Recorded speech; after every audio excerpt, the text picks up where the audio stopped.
Hi, I'm John Paul B. Abaincha, Indigenous Peoples Focal Person. I'm here to share with you some tips on working with Indigenous peoples as being part of the Pantawid Pamilyang Pilipino program. At the end of our session, you will learn what are the features of Indigenous peoples and culture. I will also discuss the cultural discrimination, and in relation to this, as part of the Department of Social Welfare and Development, who promotes the rights of vulnerable sectors, including the Indigenous people, we should know the basic rights of Indigenous peoples based on the Republic Act 8371 or the Indigenous Peoples' Rights Act of 1997. Do you know that Indigenous peoples constitute about 6.2% of the world's population? They are called tribal people, First People, or First Nation, Native peoples, and now Indigenous peoples. According to the International Labor Organization, there are approximately 476.6 million Indigenous people in the world, belonging to 5,000 different groups or ethnic tribes in 90 countries worldwide. Indigenous people live in every region of the world, but about 70% of them live in Asia and the Pacific, followed by 16.3% in Africa, 11.5% in Latin America and the Caribbean, 1.6% in Northern America, and 0.1% in Europe and Central Asia. Examples of indigenous peoples include Inuit of the Arctic, the White Mountain Apache of Arizona, the Yanomami and the Tupi people of Amazon, traditional pastoralists like Maasai in East Africa, and tribal people like Bontoc people of the mountainous region of the Philippines. The Philippines is a culturally diverse country which is about 14 to 17 million indigenous people belonging to 151 ethno-linguistic groups. Approximately 12 to 15% of the population in the country divided into 7 geographical regions. In northern part, we have the Cordillera region and Region 1, Region 2, the Caraballo Mountains, and the rest of Luzon or Sierra Madre Mountains. In the southern part, the southern and eastern Mindanao, central Mindanao, and northern and western Mindanao. For the Mimaropa region, we belong to the island groups, including the IBs of Visayas regions. Indigenous peoples roughly constitute 12 to 15% of the total population of the Philippines and present in the 65 of the country's 78 provinces. The majority of indigenous people are found in Mindanao, which is about 61%. Mostly, they are the Lumads. 33% are found in Luzon.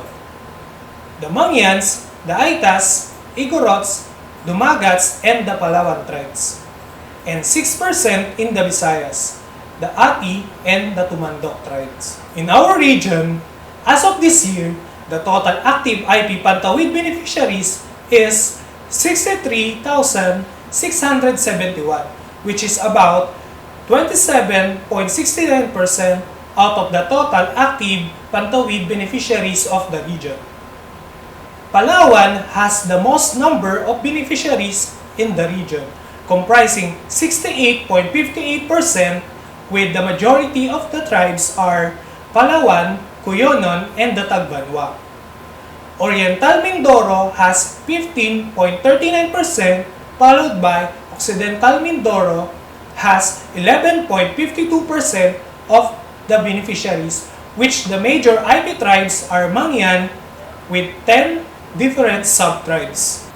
And the lowest number of IP beneficiaries is from Romblon, having 4.5%, with tribes are Sibuyan Mangyan, Bantuanon, and the Ati.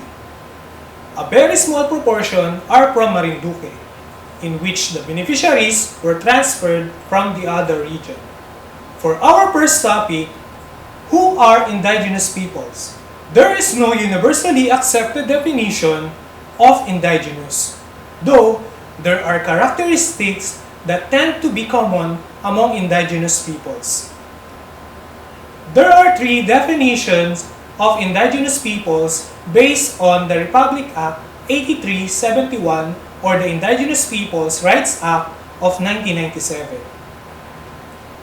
Indigenous people is a group of people or homogeneous society identified by self-ascription or ascription by others, who are continually live as organized communities on a community-bound and defined territory.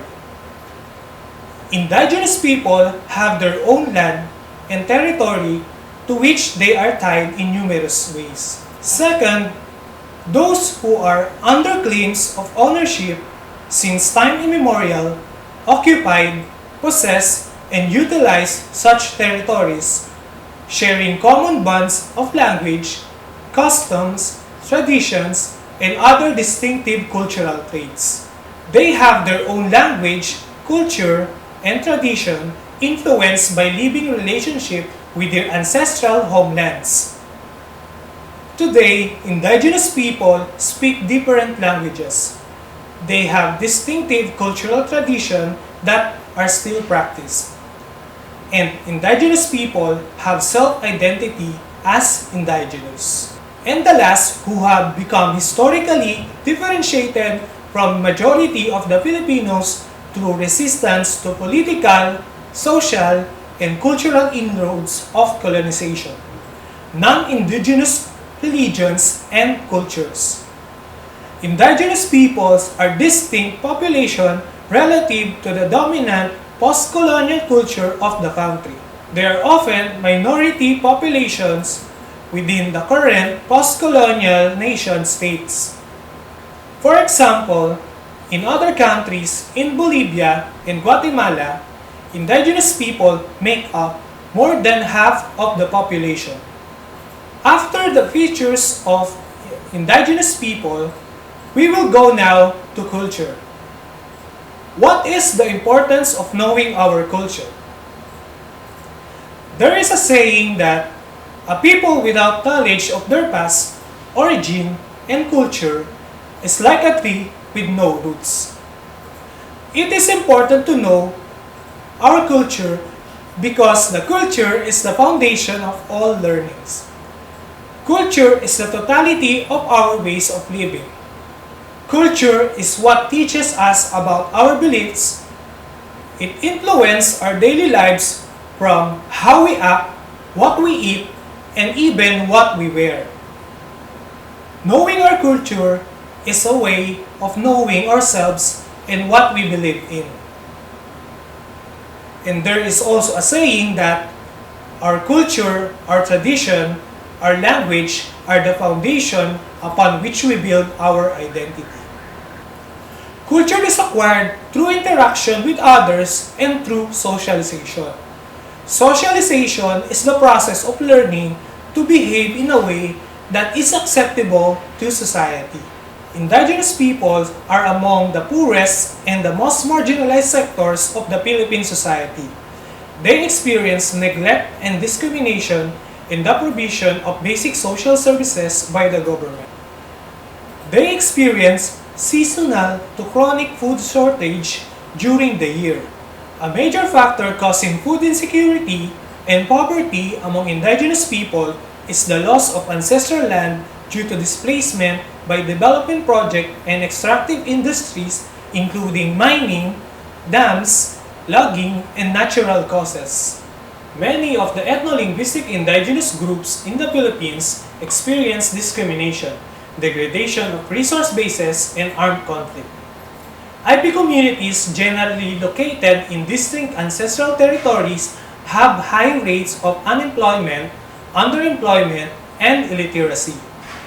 While their socio-economic, cultural, and spiritual lives revolve around their ancestral domain, while their socio-economic, cultural, and spiritual lives revolves around their ancestral domains, Indigenous people see their ownership of land shrinking and disregarded. There are two types of discrimination. direct discrimination, and indirect discrimination. One of the examples of direct discrimination was recently posted in social media. It is about a family belonging to Aita tribe that was refused to ride in an air-conditioned bus. It is a form of direct discrimination. They are neglected to use the public vehicle because of their appearance being part of indigenous tribe. For indirect discrimination, here is an example. Some of the elders and tribal leaders or common people didn't know how to read in English. The local or national legislative bodies are crafting local ordinances, policies, which are written in the language which common people didn't understand. Depriving of such information can be a form of indirect discrimination because the lack of attributes or the skills to read possessed by a person, especially indigenous peoples in geographically isolated and disadvantaged areas. Indigenous peoples in vulnerable sectors have limited access to technology. With the recent mandate from the Department of Education on no to face-to-face learning, because of this pandemic, we might indirectly depriving the right of the indigenous people to quality education. It might end up having a delay of learning to be provided to them.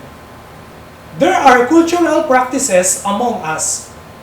It is also called cultural appropriation. It is an interesting thing. Without it, a culture stagnates or deteriorates, but the blatant use of another's culture, especially for profit, just seems nasty. The proper term would be cultural misappropriation for these instances. Do you know who is Wang Od Ogay? She is a famous native Mambabatok, or the tattoo artist of Kalinga tribe. For now, putting up tattoos is more on fashion, but for them, it is sacred. They are making more tattoos for the protection of their soldiers from the enemy during war. Culture is also used for commercialization. They are using the indigenous culture for profit. Do you remember the TV series Bagani? The prayer to heal the wounded soldiers in the scene? The babaylan sang Mekeni Mekeni Dugdug Doremi, and suddenly, through these influences, it was adopted by IP children and they also sang it. It is the best example of misrepresentation and commercialization of culture. Another thing is the cultural exploitation. Some of the medicines today are influenced by indigenous knowledge. There is a study in which they get a sample of blood from the indigenous people to study how they are immune to malaria. They are treating the IPs like a specimen to be studied about like a typical animal. Indigenous people, especially those in vulnerable and marginalized communities, are prone to abuses and are left behind. For this topic, I will share the basic rights of indigenous people based on the Republic Act 8371 or the Indigenous Peoples' Rights Act of 1997 or the APRA law. There are 4 bundles of rights of indigenous peoples or the indigenous cultural communities, which are the result of almost a century of fighting for the rights of indigenous people by the different IP advocates and people's organizations. The first one focuses on the identification and protection of the entitlement of indigenous cultural communities or the ICCs and the indigenous peoples as the proper owners of their ancestral land. This was implemented in order to stop the historical injustices experienced by the indigenous people. Despite the implementation of the law since the year 1997, the indigenous peoples of the Philippines still persistently experience injustices. The second bundle of rights is the right to empowerment and self-governance. Based on the law, the state recognizes the inherent right of the indigenous cultural communities or the indigenous peoples to self-governance and which so-called self-determination. Self-determination is the power to decide on your own future. It also respects the integrity of their values, practices, and institutions. They have also the right to freely pursue their economic, social, and cultural development. The ICCs and the IPs have the right to use their own commonly accepted justice systems, conflict resolution institution, peace-building processes or mechanism, and the other customary laws and practices within their respective communities, as this may be compatible with the national legal system and with the internationally recognized human rights. This means the government has also the right to intervene whenever there are practices that are against the existing laws or violates human rights. They have also the right to participate at all levels of decision-making in matters which may affect their lives through procedures determined by them, as well as to maintain and develop their own indigenous political structures. The government also gives a mandatory representation in policy-making bodies and other local legislative councils, participate in the formulation, implementation, and evaluation of policies, plans, and programs for national, regional, and local development which may directly affect them. The third bundle of right is the right to social justice and human rights. This chapter in the IPRA law was written to recognize the indigenous people's right to the same privileges and protection also afforded by the state to its citizens. The law re-emphasized that all ICCs and IPs are legally entitled to fundamental universal human rights and that the government should actively create an inclusive environment for them. Among these rights includes equal protection and non-discrimination of ICCs and IPs. It is patterned after international standard set by the Charter of the United Nations, the Universal Declaration of Human Rights, as well as Equal Protection Clause in the Philippine 1987 Constitution. This section placed the state as duly responsible for the execution of the IP's human rights. The state is then called to acknowledge the ICC's and the IP's position as a vulnerable group that has been historically excluded from socio-economic opportunities and to guarantee that indigenous people enjoy equal protection by the law. The next is the right during armed conflict. As a signatory to the Geneva Convention, the state is expected to respect in all circumstances, including local and international armed conflict. The state, through the National Commission on Indigenous People, is empowered to ensure all civilians, including indigenous people or indigenous cultural communities, safety in circumstances of emergency and conflict. It also includes the right to basic services. The law guarantees indigenous people's rights to basic social services as provided by the state. As a vulnerable group, special attention is given for the immediate, effective, and continuing improvement of their economic and social conditions. Example of services that fit this provision include Social Security through the Republic of the Philippines Social Services System, housing, vocational training, and employment support through various efforts of the Department of Social Welfare and Development, as well as complete health coverage through the PhilHealth, no balance billing from the government hospitals. This right includes the protection of the IPs, women, children, and youth. In accordance to the customary law, each tribe, the government must provide mechanism that facilitates a deeper understanding of indigenous culture for women and youth for human dignity.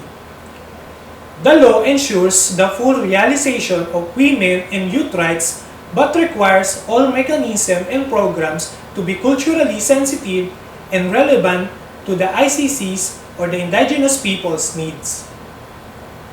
An example of the programs geared toward the execution of this particular provision of the IPRA law is the Culturally Sensitive Daycare Program for both IB children and their mothers, which the National Commission on Indigenous People mentioned in its first administrative order.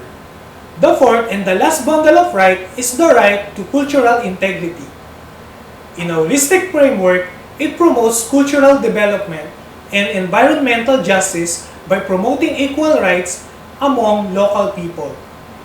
It includes the protection of indigenous culture, traditions, institutions, and education systems, the recognition of cultural diversity, the community's intellectual rights, the rights to religious and cultural sites and ceremonies, the right to indigenous knowledge, systems, and practices, or the IKSPs, the right to develop science and technologies, the right to access to biological and genetic resources, and the right to sustainable agro-technical development and funds for archaeological and historical sites. Attempts to implement these rights regarding cultural integrity are most recently captured by the celebration of the National Indigenous Peoples Month from October to November with a unique theme for every year. Every year, there are celebrations to promote and protect the rights of indigenous peoples. There is also Indigenous Peoples Day, which observed annually on the 9th day of August based on the Republic Act number 10689. It also declared as a special working holiday. Let us remember the word understand as the attitude a worker should always have. U stands for understand our own culture. We must understand our own culture in order to understand them. N stands for need to invest time. We need to invest time to really know what their struggles are. D stands for deep respect. We must have deep respect to their cultures and traditions. E stands for enthusiast. We should also be enthusiastic in communicating with them. R stands for realize. We should realize that their wisdom has an origin and it is from their ancestors. S stands for simplicity and humility. Be simple and humble when conducting field visit to the IP communities for them to be comfortable in your discussion. T stands for total openness.